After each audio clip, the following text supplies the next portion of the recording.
Recently, over the past few years, especially since Biden took office, we've been seeing relentless attacks on the First Amendment. And most of these attacks are directed towards one direction, and that's been towards conservatives. And you got a lot of conservatives out there these days who are talking a big game of how they're out to protect our civil rights and out to protect the First Amendment. They would never, of course, vote on a bill, much less write one up that would ban basically the Bible in schools, right? Because, saying, I don't know, Jesus was killed by the Jews might be illegal. Well, they did. So stick around and you can see our latest example of why Congress working together always ends in disaster.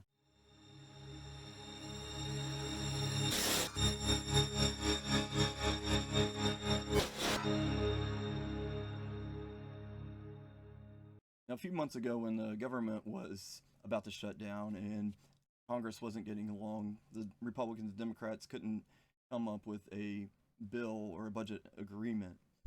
I was actually saying this is probably the best that our government has ever been, because the worst they can be is when they're actually writing more laws and writing more legislation.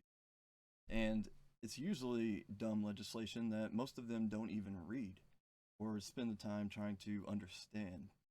They'll see a fancy title like, I don't know, Patriot Act, something along those lines, and think, well, this must be great. How could I not vote on this? Well, they just did this with a bill here in Congress, the Anti Semitism Awareness Act, and it was actually introduced by a Republican last October. It sat and didn't move through Congress at all until all of a sudden we have a bunch of protests going up on college campuses protesting the Jewish state and Israel's attack on the Hamas people. So here's the act, H.R. 6090.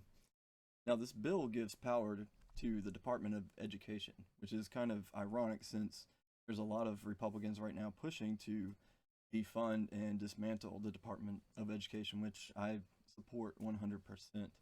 And there's a bill right now in Congress which was written by Massey, and it's to defund and dismantle the Department of Education. But we've seen no movement on that because it's not politically expedient for Republicans right now. But they want to give the Department of Education now more power. And this is to punish people based off of these definitions, and the definition of anti Semitism. And for this act, they want to go off of what's called the IHRA, which is the International Holocaust Remembrance Alliance. And they have come up with a working definition of anti Semitism. So we're now going to base our law based off of IHRA's working definition of anti Semitism. So our law is no longer being decided by American sovereignty, because this IHRA is not sovereign under United States law. They are an international corporation.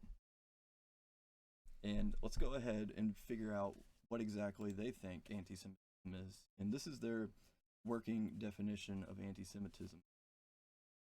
And let's read it here. The anti-Semitism is a certain perception of Jews which may be expressed as hatred toward Jews. Rhetorical and physical manifestations of anti-Semitism are directed toward Jewish or non-Jewish individuals and or their property, or Jewish community institutions and religious facilities. So rhetorical means what? Words. It means if I say something, it's an attack. Basically, it's just as bad as a physical manifestation of my anti-Semitism. Don't worry if that was too broad for you. They've come up with several examples down here that you can kind of look at to see what they think anti-Semitism is. And here's a couple: calling for, aiding, or justifying the killing or harming of Jews in the name of radical ideology or an extremist view of religion, which I can agree to that. We shouldn't call for the killing of anyone based on their religion, correct?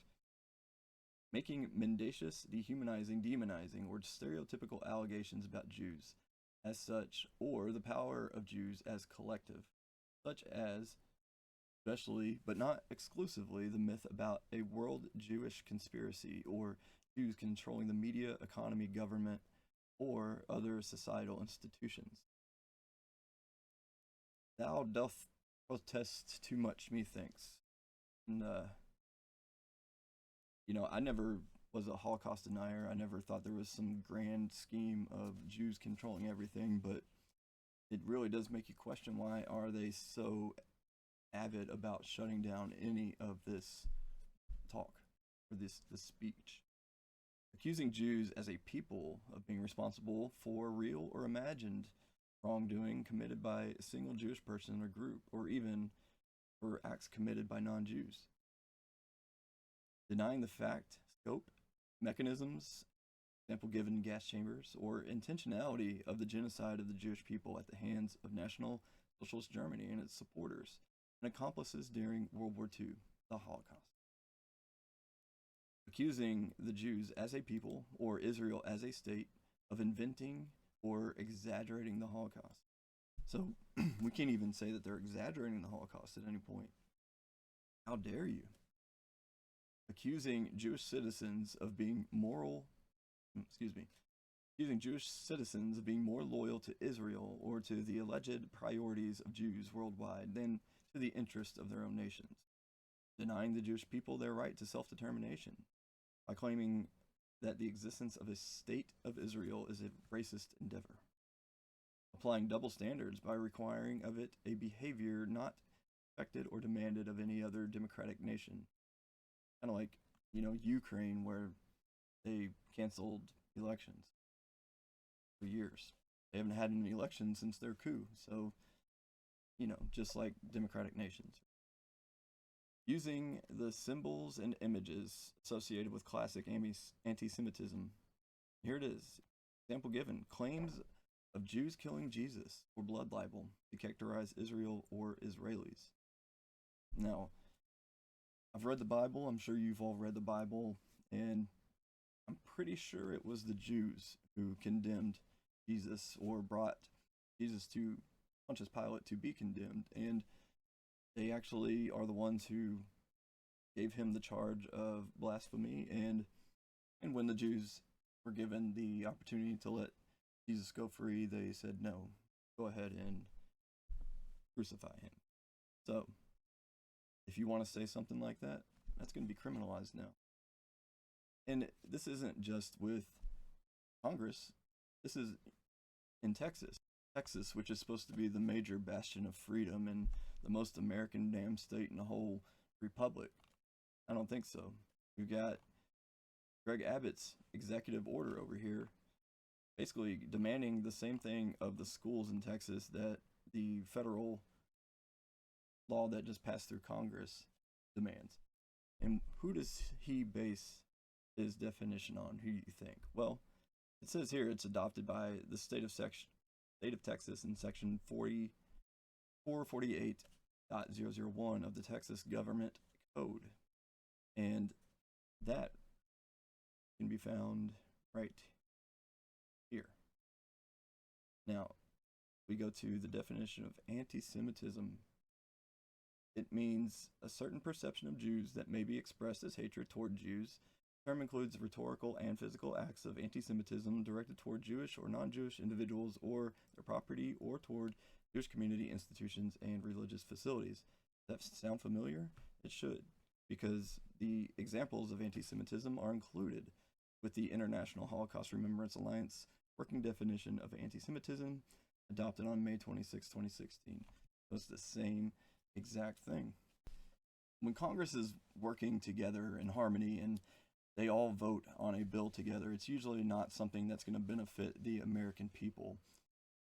This actually goes to show that they're not even reading the legislation that they're signing. And we already knew this anyways, because we'll get a 2,000-page piece of legislation and be expected to vote in, 2 or 3 days? No way they can read all that legislation in that time. So they don't even know what they're voting on. Now, the vote for this was 320 to 91. And you might think, oh, were those 91 Republicans that were voting against this and standing strong? No. That was actually 70 Democrats and 21 Republicans. So even only 21 Republicans out of all of the Republicans in the House of Representatives voted against this bill that would take away your rights. And we can already see this anti-Semitism trope being weaponized by Democrats. And I'm going to leave you with a clip and an example of that. But before I go and leave you with that clip, I want you to know that George Soros helped the Nazis, and he did so unapologetically. And if you need me to share the clip for you on that, just go ahead and leave a comment down below and hit like and subscribe. Let me know that you want to see it, and I'll go ahead and put it out in the video. But till then, peace be with you, and enjoy this little piece of. This will be my last, Mr. Chairman. I have an additional unanimous consent request. Gentleman is recognized. George Soros prosecutors wage war on law and order at heritage.org. Without objection. Philadelphia's Soros-funded district attorney deceived court to get murderer off death row from the Washington Examiner. Without objection. George Soros' bad bet on progressive DAs from the Philadelphia Citizen. Without objection. While we're keeping Mr. Klein waiting, you've all been here for a couple hours. If you need a break, just let us know. We can certainly give you a chance for a break. Mr. Chairman. Yep. I just want to say that with all the anti-Semitism we're seeing the anti-Semitism of using George Soros again. It's disgusting.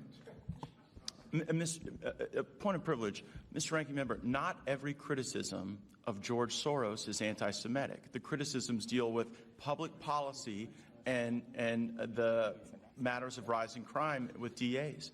I don't know anything about Mr. Soros' faith. I yield back. Gentleman yields back.